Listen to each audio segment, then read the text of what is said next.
You got the look, you got the moves. You got the attitude that proves.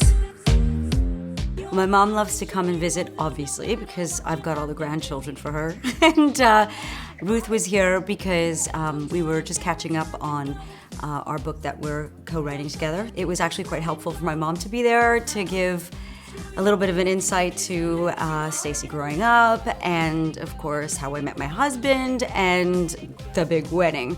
So it was it was a really nice lunch. Very cute. My mother planned my whole wedding. Did she? Yes. Yes, because It got to a point where she.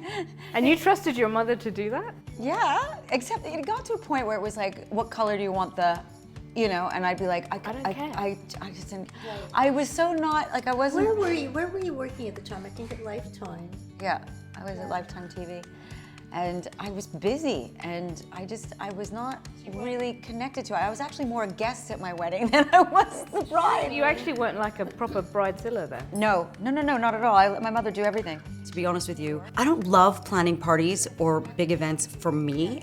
I find that very hard, actually. I don't mind throwing a massive party for someone else. I could do kids' birthday parties, anniversary parties, birthday parties for my husband. I'm not great at doing parties for me. And I said to my mom, you know what? I'm getting married. I know that you have like this dream vision of what your daughter's princess wedding is gonna look like, so go. She came to New York. We chose a gown.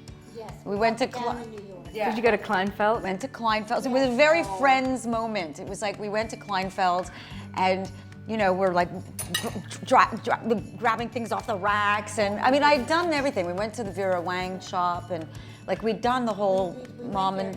But you must have done. When we start talking about the wedding, inevitably somebody say, well, how did you guys meet? As you know, especially because the wedding was in Montreal and my husband's American, and so the story of the famous story of how we met in Miami always comes up. It's inevitable. So when Henry and I met, I was still in college. This is so funny. How did you meet him? Well, we went every year to Miami for Christmas. That was where we went. So we drove up to Boca, and there was this one nightclub there. That was it, one. Nothing else existed. It was like so creepy. There was only one club. I'm standing alone by the bar in my ripped jeans and leather jacket. So a guy comes over to me in a yellow sweater, and he was really cute. And he said, what, like you think you're on American Bandstand or something? I mean, something really corny, but it was so cute.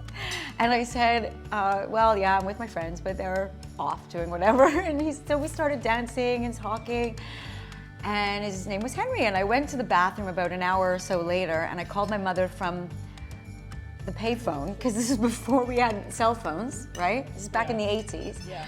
And I said, I met the guy I'm gonna marry. What? I know. And you After knew? an hour. That's what she said. Yeah, and my mother's like, are you drunk? Like, come home. What are you saying? And then the next day, he rang me in the hotel and said he wanted to come and see me. You got the attitude that proves. You're on a mission.